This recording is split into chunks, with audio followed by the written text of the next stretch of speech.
At 10:47 in the morning, December 7th, 1944, Corporal Jack Hayes crouches in the broken rafters of a bombed factory in Hürtgen Forest, Germany. Through his M1903 Springfield scope, he tracks two Wehrmacht runners sprinting between bunkers 380 yards downrange. By then, the second man disappears. Hayes has watched this happen 17 times in 3 weeks.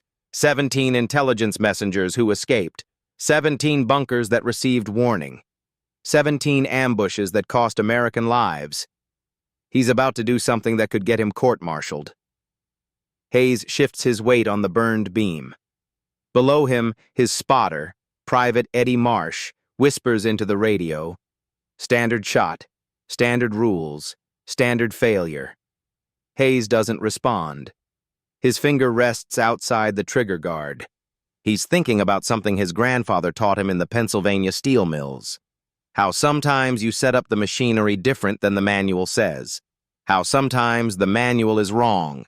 The runners are 340 yards out now, 15 seconds until they're behind concrete. Hayes makes his decision. He's going to take both shots before either man knows he's there. And he's going to do it in a way that breaks every sniper rule the United States Army teaches. In the next 15 seconds, Jack Hayes will eliminate both targets, spark an underground revolution in sniper tactics, save an estimated 340 American lives over the next 4 months, and set in motion events that will have him standing before a court-martial board by Christmas. Jack Hayes came from Aliquippa, Pennsylvania, where the steel mills ran 24 hours and the Allegheny River smelled like progress and sulfur. His father worked the blast furnace at Jones and Laughlin Steel. His grandfather operated the overhead cranes. Hayes grew up in the shadow of smokestacks in a neighborhood where every family had someone who'd lost fingers, or worse, to the machinery. He learned to shoot at 12, killing rats in the mill yards for 50 cents per tail. .22 rifle. The skill wasn't sport. It was precision under pressure. Rats didn't stand still. Neither did German soldiers. Hayes enlisted in April 1943, 3 months after turning 18. The recruiter saw his shooting scores and sent him straight to sniper school at Camp Perry, Ohio. There, instructors taught rules developed in the trenches of World War I. Hiding, patience, single-shot accuracy. "One shot, one kill," Sergeant Ramirez repeated every morning. "You take your target, you load another round, you find your target again. Speed gets you killed." Hayes believed it until Hürtgen Forest. The forest was a meat grinder. Dense pine woods and steep valleys where American forces fought for every yard against dug-in Wehrmacht positions. Visibility dropped to 30 yards in some sections. Bunkers hid behind overlapping fields of fire, and everywhere, runners. Wehrmacht communications relied heavily on human messengers. Radio signals got intercepted, telephone wires got cut, so they used runners. Young soldiers who sprinted between positions carrying orders, intelligence, reinforcement requests. The problem? Runners traveled in pairs. Hayes learned this on November 18, 1944. He'd taken position in a blown-out church tower overlooking a German supply route. Through his scope, he watched 2 Wehrmacht soldiers emerge from a bunker 420 yards east. His spotter, Corporal Tommy Vincent, called the wind. Hayes adjusted, led the first runner by 2 feet, squeezed the trigger. The Springfield kicked. 8 seconds to cross the distance. The runner dropped. Hayes worked the bolt. Brass ejected. He loaded another round. Brought the scope back up. The second runner had vanished into the tree line. "Damn," Vincent muttered. 6 hours later, a German counterattack hit B Company from a direction they hadn't expected. Intelligence they hadn't prepared for. 23. Americans died in the first volley. Vincent took shrapnel in the throat and bled out before the medics could reach him. Hayes never proved the escaped runner caused it, but he knew. It happened again 4 days later. Different location, same problem. Hayes killed the first runner at 390 yards. The second disappeared. That night, Wehrmacht forces ambushed a supply convoy using information Hayes believed came from that messenger. 7 more Americans died. Hayes brought it up to Lieutenant Morrison, his platoon leader. They stood in a muddy command post that smelled like wet canvas and cigarette smoke. "Sir, the runners travel in pairs." Morrison, a thick-necked officer from Georgia, didn't look up from his maps.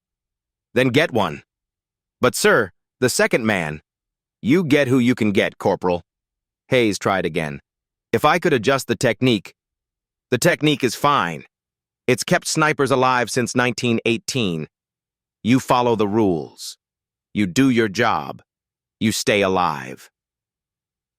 Hayes saluted and left. Outside, rain turned the forest floor into black mud. Somewhere in the darkness, another runner was probably carrying orders that would kill more Americans tomorrow. The breaking point came December 3rd. Hayes had rotated to a new spotter, Private Eddie Marsh, a skinny kid from Oklahoma who'd been in country for 3 weeks. They'd set up in the rafters of a bombed factory. Good sight lines over a German supply hub. 2 runners emerged. Hayes killed the first at 370 yards, loaded, found his target again, gone. Marsh lowered his binoculars. That night, Wehrmacht forces hit an American patrol with perfect precision.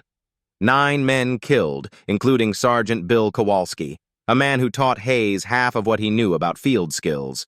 Kowalski's younger brother was in Hayes's company. Hayes had to watch him receive the news. He couldn't do it anymore. Couldn't follow the rules while men died. M. Hayes sat alone in an abandoned root cellar his unit used for storage. A single candle burned on an ammunition crate. His Springfield lay taken apart on a wool blanket. He told Marsh he was cleaning his rifle. That was half true. The other half, he was changing his entire technique. Hayes had been thinking about timing. 1 second to cycle if you rushed. 3 seconds to find a moving target again through a scope. 4 seconds. Most runners could cover 40 yards in that time, enough to reach cover. But what if you didn't cycle the bolt immediately? His grandfather's words came back to him. Hayes picked up the Springfield, worked the bolt slowly, feeling each mechanical part. The rifle was designed for single deliberate shots, but the bolt mechanism itself was fast. He'd just been trained to use it slow. He started experimenting. Standard technique: fire, pause, cycle bolt, bring rifle back to shoulder, find target again, fire. New technique: fire, keep rifle mounted, cycle bolt without breaking cheek weld. Use muscle memory to track where the second target should be. Fire immediately. The second shot wouldn't be as accurate, but it would be faster. And a 70% accurate shot in 3 seconds beat a 95% accurate shot that never happened. Hayes practiced the motion 50 times. Fire, bolt, fire. Fire, bolt, fire. Each repetition smoothed the movement. His right hand learned to cycle the bolt, while his left kept pressure on the stock. His cheek never left the wood. The change wasn't mechanical, it was behavioral, and it broke every principle of sniper rules. Rules said precision over speed. Hayes's technique said speed creates precision through volume. His hands smelled like gun oil and cold metal. He'd crossed a line. If this failed, if he missed both targets and they reported back, he'd have given away his position for nothing. Worse, if officers learned he'd deliberately broken the rules, court-martial was possible. But if he succeeded... Hayes blew out the candle and climbed back to the surface. The forest was black and silent. Somewhere out there, tomorrow's runners were sleeping. M. Hayes and Marsh had been in position since dawn, tucked into the rafters of the bombed factory. The structure's roof was gone, but the crossbeams remained, blackened wood that groaned under their weight. Below, frost covered the factory floor. Hayes could see his breath. The target area was a German supply hub, 3 bunkers arranged in a triangle, connected by communication trenches. Intelligence indicated a Wehrmacht company headquarters operated from the center bunker. All morning, Hayes had watched soldiers move between positions, but no runners. Then at 10:46, two Wehrmacht soldiers emerged from the eastern bunker. Marsh spotted them first.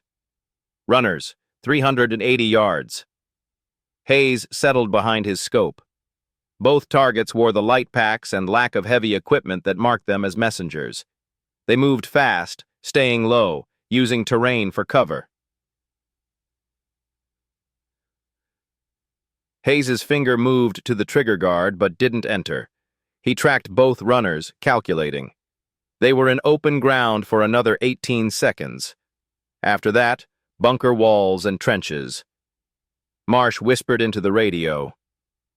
"Command confirms." Hayes didn't acknowledge. His breathing slowed. His heart rate dropped. The scope's crosshairs followed the lead runner's center mass. This was the moment.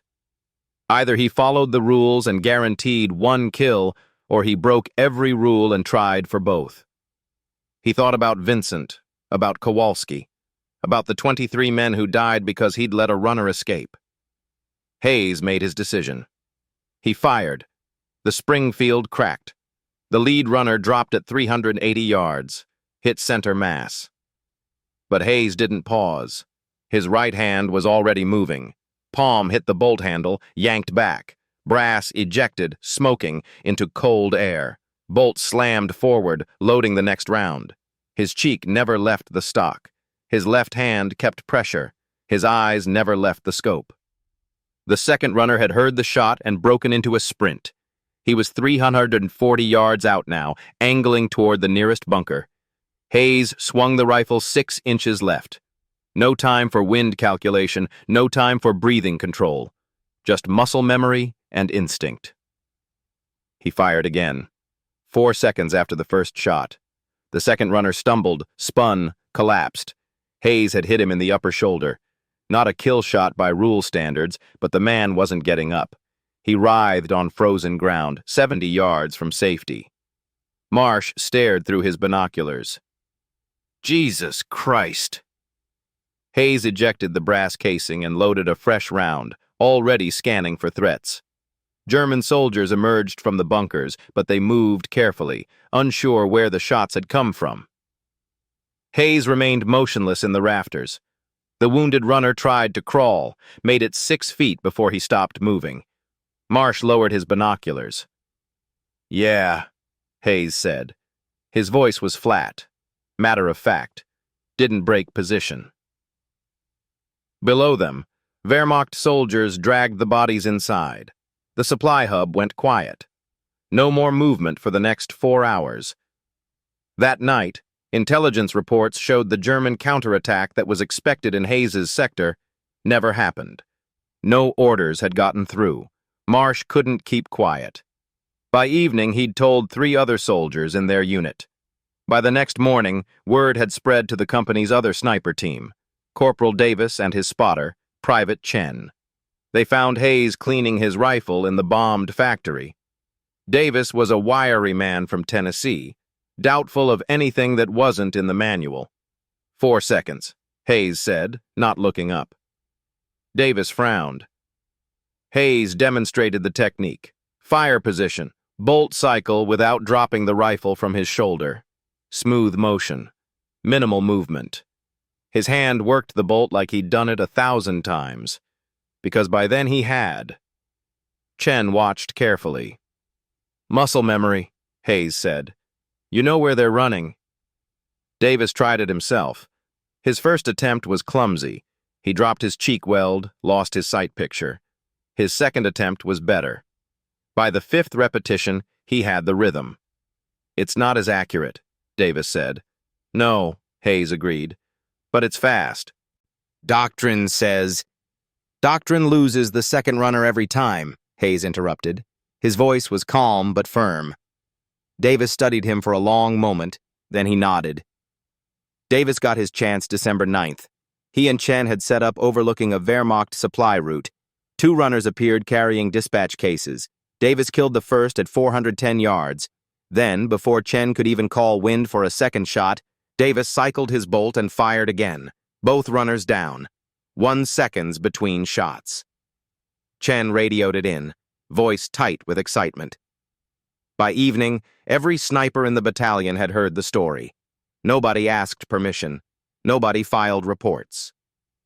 The change spread underground, sniper to sniper, through demonstration and whispered conversation. Within a week, 8 American snipers in Hürtgen Forest were using Hayes's technique. The officers noticed the results before they understood the cause.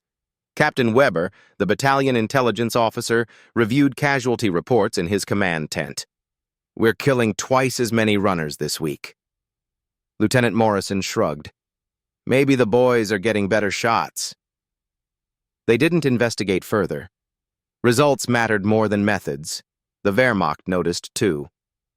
By mid-December, German forces in Hürtgen Forest had changed their messenger protocols.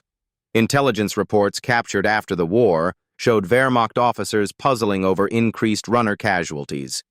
One report dated December 14, 1944, noted, "American sniper accuracy has improved significantly." But that created a new problem. Individual runners were slower, and 5-minute delays meant critical intelligence arrived late. The Wehrmacht was caught between speed and safety. Some German units started using 3-man messenger teams, hoping volume would overwhelm the snipers. It didn't work. Hayes and others simply waited for all 3 to enter the kill zone before opening fire.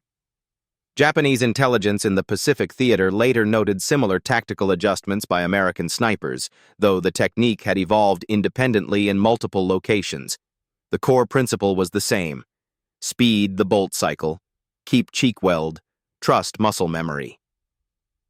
By January 1945, Wehrmacht forces in some sectors had largely given up daylight messenger runs. They moved runners at night or during artillery barrages when American snipers couldn't work effectively. The mental impact was measurable. German soldiers became more cautious, more hesitant. Communication slowed. Operational tempo decreased. All because one corporal from Pennsylvania decided the manual was wrong. The official investigation began December 23, 1944. Captain Weber had finally figured out what was happening. He'd watched Hayes take a double runner kill through binoculars from a forward observation post. Watched Hayes cycle that bolt without ever breaking position. Watched a technique that shouldn't exist in American rules. Weber called Hayes to battalion headquarters, a reinforced bunker that smelled like diesel fuel and mildew. Lieutenant Morrison was already there, looking uncomfortable. Weber didn't sit. Hayes performed it. Fire position, smooth bolt action, return to fire position. He knew what was coming. Weber watched in silence. "No, sir." Hayes met Weber's eyes. "Because doctrine doesn't work against paired runners, sir." Morrison shifted uncomfortably. "Sir, if I may, the technique has been effective." Weber's voice was sharp. "The point is that Corporal Hayes on his own changed established rules without permission." Hayes said nothing. There was nothing to say. Weber was right. Hayes had broken the rules. The fact that it worked didn't change that. Weber continued, "If every soldier decided the rules didn't apply to them, we'd have chaos. Discipline matters." "Yes, sir," Hayes said. "Furthermore, you taught this unauthorized technique to other soldiers. Corporal Davis, Private Chen, at least 6 others we know of." The room went silent. Weber walked to the bunker's narrow window. Outside, snow was falling on Hürtgen Forest.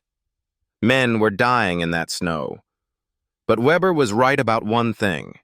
You couldn't have an army where everyone made their own rules. Finally, Weber turned back. "Corporal Hayes, you're confined to quarters pending formal charges. Court-martial board will convene after Christmas." Hayes saluted and left. Outside, Marsh was waiting. The kid looked upset. "It's not your fault," Hayes said before Marsh could speak. Hayes kept walking. The court-martial convened December 28, 1944, in a taken-over German schoolhouse 10 miles behind the front lines. 3 officers sat in judgment: a colonel from division headquarters, a major from the Judge Advocate General's Corps, and Captain Weber. The schoolhouse still had a chalkboard on one wall. Someone had written "Court-Martial Board" across the top in white chalk. Hayes stood at attention in a pressed uniform. He'd cleaned his boots that morning, polished the brass. If they were going to charge him, he'd at least look like a soldier. The prosecution was straightforward. Lieutenant Colonel Brennan, the JAG officer, laid out the case in 15 minutes. Hayes had broken the rules, taught unauthorized techniques, undermined standardized training. 3 witnesses testified: Morrison, Davis, even Marsh. All of them confirmed Hayes had acted outside official rules. Then Brennan called Captain Weber. Weber hesitated just for a second. By strict definition, yes. Another hesitation. Potentially. The defense was basic. Hayes had no lawyer, just represented himself. He stood when prompted and answered questions clearly. Yes, he'd broken the rules. Yes, he'd taught others. Yes, he understood he was wrong to do so without permission. But then the colonel from division headquarters leaned forward. "Sir, under standard rules, we lose the second runner every time." Hayes chose his words carefully. "No, sir." The colonel studied him for a long moment. Weber looked at his notes. Weber flipped pages. November average was 19 KIA per week from German counterattacks and ambushes. The colonel did the math in his head. Weber glanced at Hayes, then back to the colonel. The room was silent. The colonel leaned back. Weber said nothing. The board talked it over for 40 minutes. Hayes stood outside in the snow, smoking a cigarette Marsh had given him. He didn't usually smoke, but it gave him something to do with his hands. When they called him back inside, the 3 officers looked serious. The colonel spoke. "Corporal Jack Hayes, this board finds you guilty of unauthorized change of combat procedures and conduct harmful to good order and discipline." Hayes's expression didn't change. Guilty meant guilty. Hayes blinked. He'd expected 6 months in the stockade. Dishonorable discharge. This was barely a punishment. The colonel continued. Now, Hayes stared. "You broke the rules, Private Hayes, but sometimes the rules need breaking." Hayes spent January 1945 teaching his technique to 63 snipers at a training facility in Belgium. He demonstrated the bolt cycle 8,000 times, answered the same questions repeatedly, watched men struggle with the muscle memory until it clicked. He hated every minute of it. Teaching wasn't combat. Teaching was watching other men prepare for the fight while he sat in the rear with the gear. But orders were orders. By February, the Hayes method, as it was unofficially called, had spread to 4 American divisions.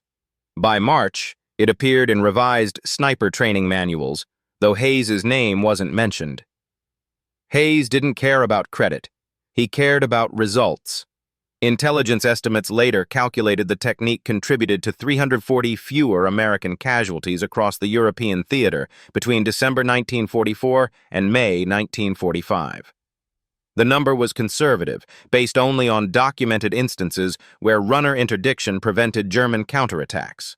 The actual number was probably higher. Hayes returned to combat duty in March 1945, reduced back to private but still carrying his Springfield. He operated in Germany's Rhineland, then into Bavaria as the war collapsed. He took his last shot on April 29, 1945, a Wehrmacht officer trying to burn documents at a command post. Final count: 47 confirmed kills, 38 of them runners. When the war ended, Hayes didn't celebrate. He sat in a taken-over farmhouse in Austria and cleaned his rifle one last time. Then he took it apart and turned it into the armory. Someone else could carry it now. He was done. Hayes returned to Aliquippa in July 1945. The steel mills were still running, still turning out I-beams and plate metal. He got his old job back at Jones and Laughlin, working the blast furnace like his father had. He married in 1947 a woman named Dorothy who'd worked in a munitions plant during the war. They had 3 children. Hayes never told them much about combat. When they asked, he'd say, "I was a sniper."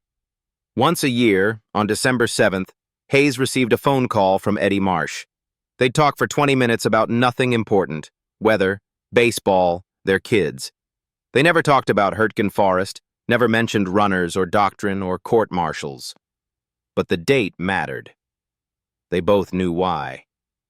Hayes died in 1998, 73 years old, from complications of emphysema. The steel mills had finally caught up with him.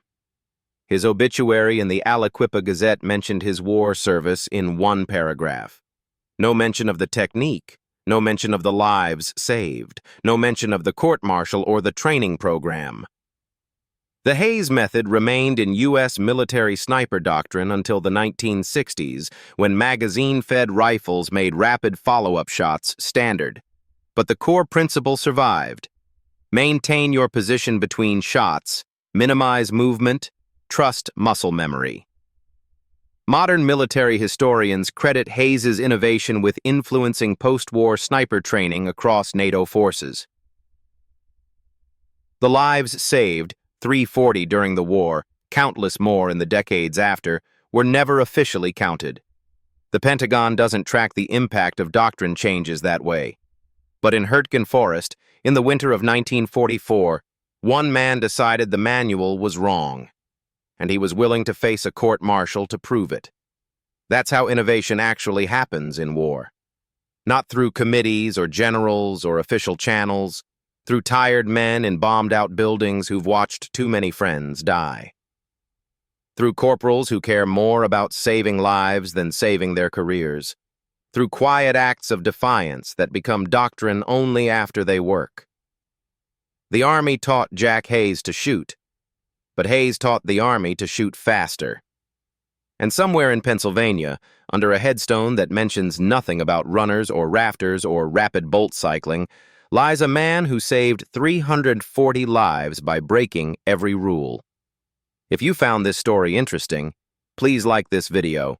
Subscribe to stay connected with these untold histories. Leave a comment telling us where you're watching from. Thank you for keeping these stories alive.